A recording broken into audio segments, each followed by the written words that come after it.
Монгол улс 7 дахь жилдээ үндэсний өгөх өдрийг тэмдэглэн өнгөрүүлж байгаа билээ. Манай аймгийн тухайд анх удаа аймгийн эцэг даргын тамгын газар нийгмийн бодлогын хилтэс хаанчлалын дархан түншлэл төрийн бас байгууллагаас хамтран өнөөдөр нийт аж ахуйн үйлчилгээний газрын 10 ажилтан албаа хаагчдад нэхий дотортой ажлын хувцас бэлгэллээ.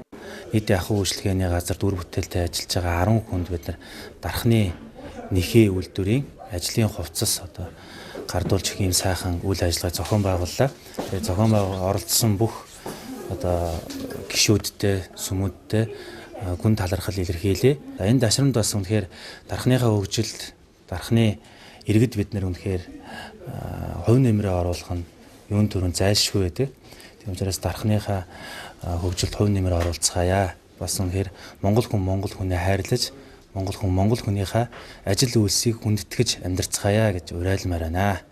Аймгийн нийт аж ахуйн үйлчилгээний газарт 200 гаруй ажилтан албан хаагчид ажилладаг бөгөөд тэд өөрийн гэгээнээс үдшийн бүрэнхий хүртэл хүйтэн дулааныг ажиглалгүй хотынхоо өнгө үзэмжийг сайжруулахад анхааран ажилладаг билээ.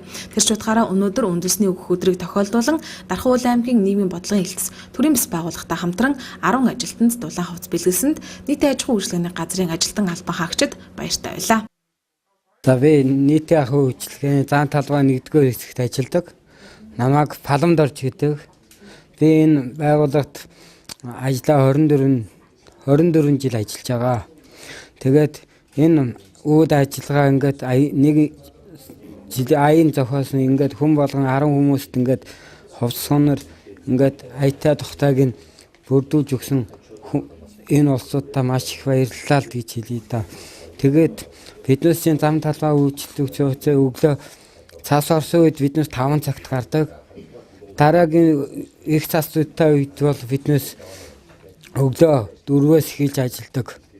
Тэгж биднээс өдний цаг цайнд орохдоо биднээс ганц цаг цай уучаад дараагийнхаа ажлыг бүр үйл явдал бушуухан шиг зам цэвэрлэхийн төлөө энэ зам талбай улсууд ажилладаг.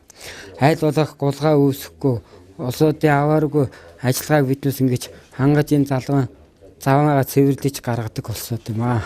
Тэгээд энэ аянд ингэж зохиогоод энэ 10 хүнд ингэж хувцас сонор өгч ингэж явуулсанд маш их баярлалаа гэж хэлье да.